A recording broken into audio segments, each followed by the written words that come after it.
They were winning up front. Like, that was a tremendous performance by the Saints defense. And the thing is, and by the way, the Falcons had won, 3 of their last 4? The thing is, I know there wasn't against good teams. If the Saints can play defense like that, and remember, the reason I've liked them in recent years was because of the dynamic offensive teams. They seem to me to be most consistently defensively responsible against the run. I think that's important for a dynamic offensive team. So the Saints get Emmanuel Sanders, who's a legitimate number 2 receiver. They have their receivers back now. They made that move for Quan Alexander that I mentioned at the trade deadline, which is really, they've got a lot of value in terms of production right now. His contract is another story, but it showed that the Saints were serious about winning right now, and it's paying dividends. That was the best defensive performance I think I've seen from the Saints all season, and with Drew Brees out for a while, they're going to need it. But I actually think the story of the game, in terms of the headlines, obviously, is Taysom Hill is the most interesting part. But in terms of who actually performed the best, I think it was the D. Max Kellerman, are you ready for this, man? I wasn't moved. I wasn't moved by the Saints defense. I understand that they were highly effective and all of that stuff, but I wasn't moved. Yes, you got 8 sacks against Matt Ryan, but that offensive line is atrocious. Julio Jones had a hamstring injury. He was in and out all game long. He had 2 receptions. Some dude named Cage or Gage, whatever the hell his name was, he was targeted 12 times. Brian Hill was running the ball more than Todd Gurley. You got no running attack. It ranks 24th in the league. You only rushed the ball 12 times because you know you didn't have a running attack. It was very predictable. I mean, Matt Ryan was just mincemeat. I mean, they were just salivating at the mouth. They knew exactly what he was going to do, and they knew that guys, Julio Jones, with him not being there, couldn't get open. So, I mean, the Saints deserve props and credit. Don't get me wrong. But when I say that I wasn't moved, I mean I was more moved by what I saw from Taysom Hill. Because let me tell you something right now. This brother can do something that Drew Brees can't do, and that's run with that damn football. In today's day and age, if you are a quarterback with wheels and you watch Lamar Jackson with his suspect throwing ability, at least last year and the year before, run the football so effectively all the way to league MVP honors, if you can run with the football, it's something that needs to be utilized. And sure enough, that's what Taysom Hill did. Ran for 2 touchdowns, ran for 51 yards, and oh, by the way, when he threw the football, other than that floater, that Hail Mary to Emmanuel Sanders for 44 yards, I mean, he was pretty much throwing the football effectively throughout the day, completed 78% of his passes. I didn't expect that from him. I hadn't seen him throw the football, and he looked pretty damn good throwing the football. Which is why I didn't blame Sean Payton for retweeting Roddy White, the former wide receiver for the Atlanta Falcons, who was talking smack all week long about what the Falcons were going to do to this dude having his first NFL start in Taysom Hill. Well, he put all of that to bed. He handled his business, and I give credit where credit is due. To walk in as the successor to Drew Brees, at least for the moment, and to look the way that he did, throwing the football, but then to add running the football to his arsenal, which is something Drew Brees could never do, it made the Saints look every bit as formidable as we're accustomed to seeing them look, at least this season. And that is what impressed me. It's who he was coming in after, which was Drew Brees. It was how effective he threw the football.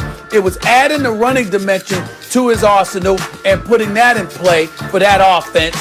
And of course, I mean, I'm just looking at it from the standpoint that with all of that being said, it made perfect sense because guess what? Jameis Winston would not have run the football like that. So having Taysom Hill in there playing the way that he played, I got to stand down and give this young brother, this 30-year-old brother, props for showing up in the lineup and playing the way that he played yesterday. You can't get Jameis Winston to run the football that way. And if he threw the football that way, you stand and give him a round of applause. I got to give Taysom Hill love today, even more so than the Saints. Well, look, that's why I couldn't figure out. Why was Sean Payton lying to us, right, at the Super Bowl? Like, how does that help him to tell us he's going to, that that Taysom Hill is the quarterback of the future when we started hearing, oh, yeah, they're going to start Jameis. And then I was like, oh, coach wasn't lying. And by the way, he seemed authentic to me when he seemed honest to me when he told us he was going to start, that Taysom Hill was the quarterback of the future. Steve and I know he's 30, but that's because Drew Brees is 40. You know, he could have started with the team at 20. You're not going to replace Drew Brees while he's still good. So that's why he's so old and he's, but he understands the offense well. He didn't make mistakes, and especially, at least turnovers, and especially what I liked was he got better in the second half. He was sort of game managing, feeling his way in the first half, didn't really feel like second half he was better. So that's all encouraging, and there's a lot to like and talk about Taysom Hill. However, Taysom Hill did a nice job, and considering we don't think of him as a quarterback, he's thought of more before today or yesterday as a gadget type player, although at a very high level. That may be a bigger kind of story or what we remember. But in terms of who was more impressive yesterday, Stephen A. Smith. Them dudes sacked Matt Ryan 8 times. They hit him another 11 times. That's almost a dozen. So basically, they got to the quarterback 20 times. If you want to give out grades, you give Taysom Hill a high grade on a curve based on circumstances.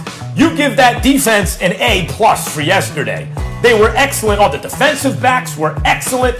And I know if your line is a mess and you're losing up front and they're getting pressure on the quarterback, it makes those defensive backs better. It goes hand in hand. Nevertheless, that was an excellent Saints defense yesterday. And in terms of the order in which you say the Saints won that game, why? The defense comes 1, Taysom Hill comes 2. Well, I understand where you're coming from, Max, but I'm just saying, I'm indicting the Atlanta Falcons. You know that I officially believe they're the dumbest team in the NFL when you consider the fact that they treated an onside kick like it was a punt. Remember, against the Dallas Cowboys. I won't forgive them for that for years. We all know how I feel about them. But then when you couple that with the fact that you got a stud like Julio Jones, who's clearly, suffering from his hamstring, and he was in and out all day long. Again, this kid Gage might be something special. I mean, he was targeted 12 times for a reason. I'm not trying to cast any aspersions on him whatsoever. I had one of my boys just text me talking about how the kid's out of LSU and he's going to be a stud and he can ball. I respect that. I'm not dismissing that by any stretch of the imagination. All I'm saying is, for this season, when you think about the Atlanta Falcons, you think about Julio Jones, Calvin Ridley, Todd Gurley, and this Atlanta Falcons offense. And bottom line is, from a running